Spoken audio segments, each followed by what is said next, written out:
Good night, everyone. Just tonight, God is good and God is good all the time. My name is Albert J. Spirit Divine. I'm going to give you a word in the short news tonight. We're going to start with the news. We're going to start with the immigrant. It's overflowing at the states for the shelters they're trying to go to. It's just too many came across the border. So the shelters are overflowing as immigrants arrive to the states. Immigrant is packed into an overflowing, first in Texas. So it's like from multiple states that they're going to, it's overflowing quick. Because they were saying like they were like 10,000 of them came through the border. That's too many. So immigrants, say the shelters that are available are overcrowded. So the ones that was available, the hotel that just overcrowded. So New York shelter is overcrowded. The city is putting up tents for them, put them in empty churches. So they're finding shelters for them, but the faster they find shelter for them, the faster it's overcrowded. So they are temporary place in shelters for up to 10 days temporary as worker access, rather they have somewhere else to go. They're putting tents out there for them. They're trying to find shelter for them when they coming through their state. And they have some of them not welcome, and they got some states that's welcoming them. So New York shelter is overflowing. The center respond to the thousand of summer. Seekers, as many of whom was based to the coast, in the received weeks by the Republican governor. So that we see the immigrants, left their homes. We see that Title 42 had ended. So now that Title 42 ended, they're eligible for the asylum. So now they're going to the states to try to apply for it in the United States. But when they got to the other states, with the numbers of immigrants, it got overcrowded quickly. So it's about 10,000 that came through the border. So I need, at the border, I just need y'all to slow down of so many immigrants coming through the border. Wait until there are available shelters, and when there are available shelters. So, so it was like, what, 10,000 came through. Let's do 3,000 to come through. Let's slow the pace of them coming through the border because it's overflowing the states that they're going to. And most of the states, all the hotels, all the shelter is getting overcrowded so quickly. So we have to get information from them before crossing, because one of them was saying they're getting crossed, so they get to the other states, and they don't know if they're legal, or unlegal or illegal, whatever the case is, they're crossing over without any information. So first what they need, because I know one of them I saw yesterday saying they swim cross, so they messed, all the money got wet out, so everything they put in their pocket, and they, it being destroyed.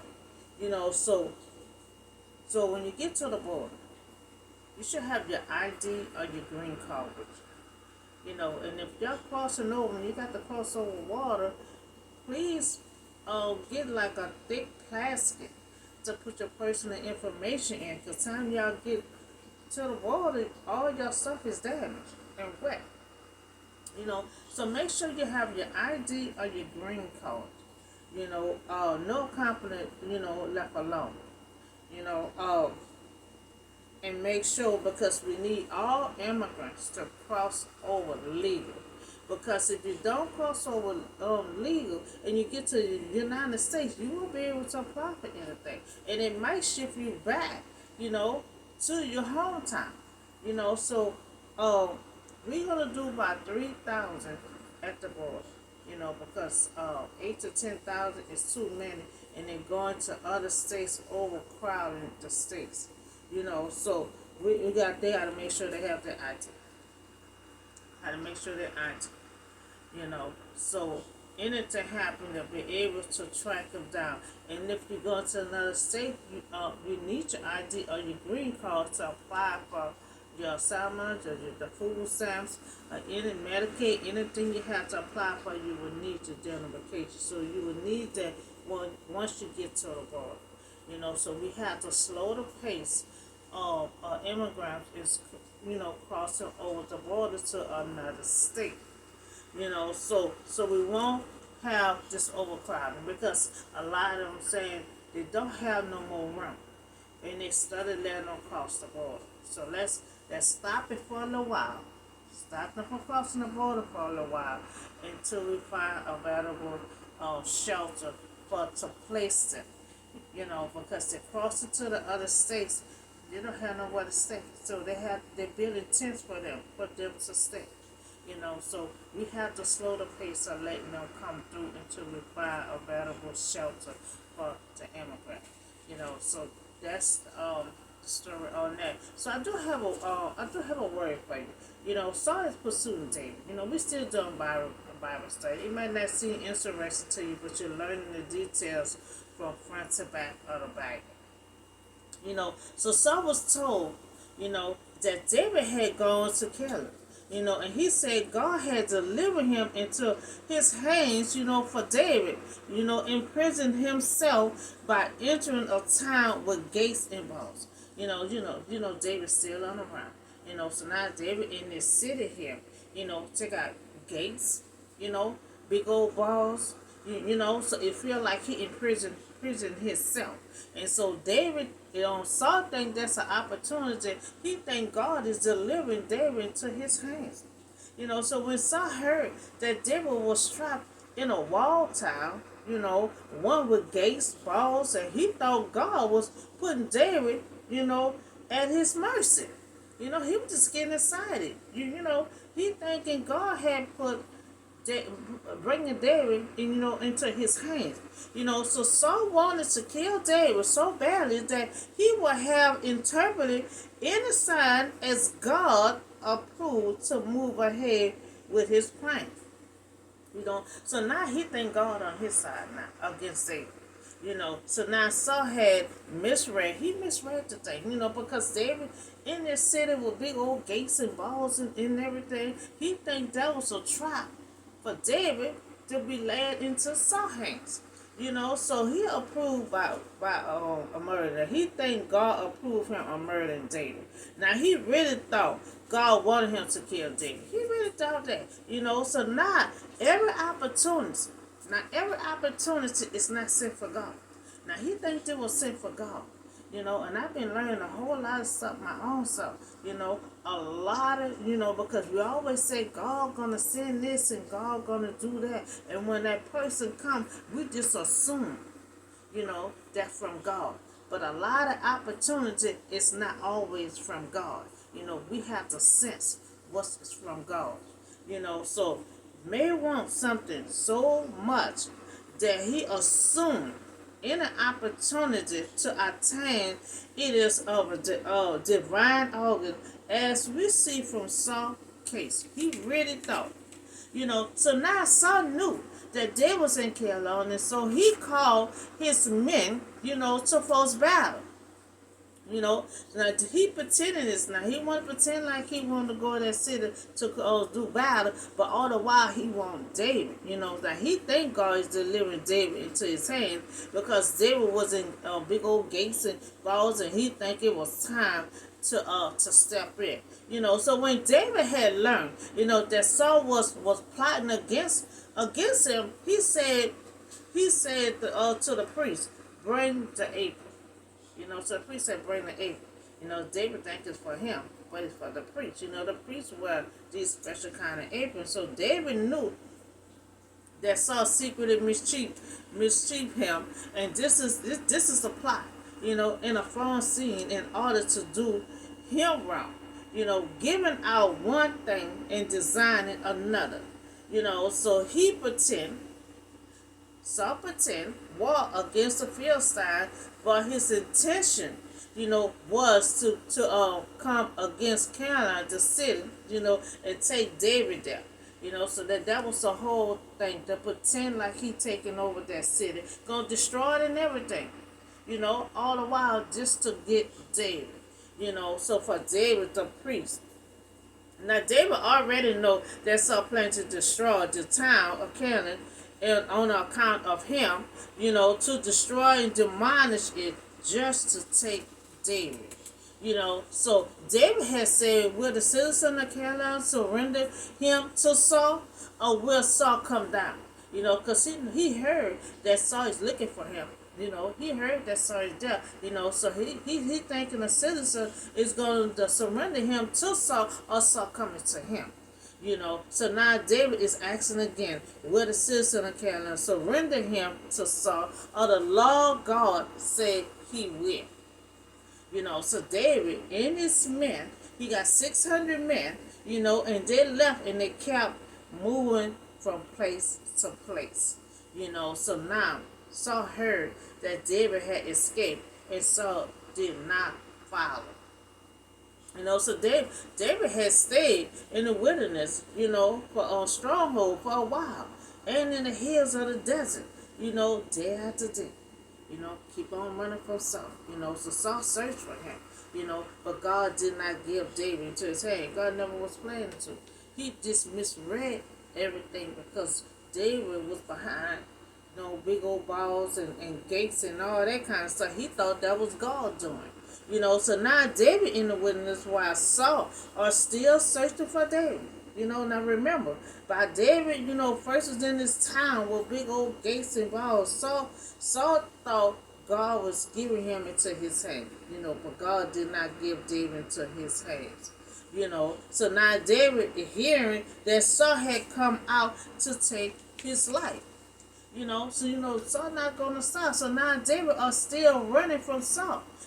So now Jonathan, Saul's son, came to help David, to find strength in God. So now David is tired. He tired and burnt out. He running from Saul. He's still fighting battles. He's still trying to figure out, a whole lot of stuff. So not only he fighting battle, but running from Saul at the same time. But Jonathan came to tell him to turn to God. A lot of time, I have to always do that. You can't do it yourself. You can't keep on running. He can't keep on running. We can't keep on trying to do our battle ourselves. We have to turn to God. And see, Jonathan came. He saw how burnt out, David was. Tired. Just keep on running from place to place, running from Saul. So Jonathan told him, turn to God. Turn to God, for strength. I ask God to give me strength all the time. When you're in a long battle, David gonna be in a long battle because it's gonna be 20 years later before he be a king. So when you in that long battle, you gonna get burnt out. You gonna get tired. Ain't nothing wrong with you asking God to give you strength. Ain't nothing wrong for you to turn to God and say, God, please help me. So he have a good friend. Excuse me. He have a good friend. Jonathan came, to talk to him. Turn to God. Ask God to give you some strength. Ask God to give you some guidance. To tell him, always turn to God for strength, and guidance. I always do that. We all could do that when we're in a long going battle. So Saul is in pursuing David, still pursuing David, so he can't seem to catch up with him. David can be right there, next door. Saul way on the other side. He can see him, but he's still trying to catch up with David. But yes, Saul's son Jonathan find a way. Jonathan offered comfort to David. Now he always encouraged David to look to God, and that's good advice. Anytime you need to comfort someone, you always got to comfort them with that word. You always got to comfort them, believe in God, turn to God, pray, ask God for strength, and does it all the time. Tell him to read that Bible, he found ways to comfort David. Now he reminded David of his rightful place as a future of a king. Now, this is another reason to give David hope, because, he running from place to place. Anybody else, for, Jonathan don't want him to throw in the towel. He said, man, I'm not doing this here. God said I was going to be this and that. Here, years and years, I'm running from cage to cage. But you got a good friend, Jonathan. Jonathan trying to give him hope, to let him know about your future king. If you ain't forgot, if you forgot, David, I'm letting you know, don't forget about your future king. So he offered hope to David. Now he confirmed God's plan in the friends that make a covenant, with him the third time. This is the third time they made a covenant with each other. This is the third covenant that goes beyond the early covenant between the two men. Now this is a new agreement, places that Jonathan in position as second in command to David. Now he comforted David and letting David know about, don't forget about your future king. So then Jonathan said, and I'm gonna be right behind you. So he's saying he's gonna be a king after David. So his even a minute, then he might have been this might have been the last time the two gonna see each other. So David and Jonathan was together, and Jonathan is a true friend. That David, he encouraged David. He give him faith. He give him hope. He told him to turn to God. So he telling David, don't be afraid. See, David is worried. So Jonathan telling him, don't be afraid. My father will not lay a hand on you. So now Jonathan reminding him that he will be a king over Israel, and I will be second to you. So now he said his father knows, so now he said he let him know, his father knows. Maybe that's why Saul keep on trying to pursue David now. He let him know that David is the future king over Israel. So he giving David hope, to hold on. That's a friend. That's how you comfort somebody, with God's word. He telling David, I'm giving you hope of your future king. I want you to just keep on holding on. Everything's going to be all right. I'm talking to myself too. Sometimes I have to preach to myself too. Just keep on holding on. It's going to be all right. So he didn't want David to throw in a towel. He letting him know, don't forget about your future king. Just keep on holding on. Keep on having faith and turn to God for strength. So now both, so he giving David hope to hold on and he will be a king, so now both of them made a covenant with each other, and then Jonathan went home and David had remained in that city. So after Jonathan comfort David and both made a covenant with each other, they both did part from each other. And that was the last time they saw each other. So Saul said God had delivered him into his hand. Now he's still thinking God is delivering David into his hand. Saul thought that God had blessed him and given him victory over David. Now he said God bless him. God about to deliver David into my hands. God bless me. So he really thinking God about to give him victory over David. So now Saul is still thinking God delivering David into his hand. Now Saul sent his men over there. Now he getting in position. He think God by to really send David into his hand. Give David into his hand. So now David heard that now David in the desert. That go to show you, he was in the wilderness, he'll be in the desert, and every time you look around, people still giving him a word on what's going on. He still be hearing that word. I heard, that Saul is still plotting. I heard that Saul is still looking for me. Now he hearing all this stuff in the street. Now we see that Saul will not stop. He will not stop. Especially since Jonathan said he know that David about to be a king, over Israel.